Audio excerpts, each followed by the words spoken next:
এখন চলছে জ্যৈষ্ঠ মাস আর চারিধারে বিয়ের মরশুম। কিন্তু আমরা কি কেউ কখনো ভেবে দেখেছি যে বাঙালি বউরা কেন মাথায় মুকুট পরে? চলুন আজকের ভিডিওটা না হয় সেই মুকুট আর চন্দনে আঁকা কলকেকে ডেডিকেট করে।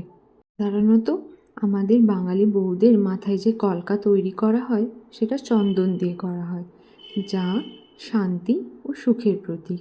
এবং মাথায় যে মুকুটটি পরিধান করা হয় সেটা তৈরি হয় শোলা দিয়ে, যা সমৃদ্ধি, সম্পত্তি ও সুখের প্রতীক।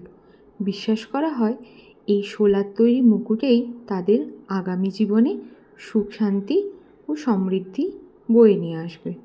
আবার শাস্ত্রমতে মনে করা হয় ভগবান শিবের বিয়ের সময় তিনি চেয়েছিলেন তার পত্নীর জন্য এক নতুন রকমের মাথার সজ্জা তৈরি করে দিতে, যার দায়িত্ব এসে পড়েছিল ভগবান বিশ্বকর্মার উপর। এভাবেই আদি যুগ থেকে আমাদের জীবনের সাথে ওতপ্রোতভাবে জড়িত আছে এই মুকুট। এই ইনফরমেশন ও ভিডিওটি কেমন লাগলো সকলে জানাবেন। ধন্যবাদ।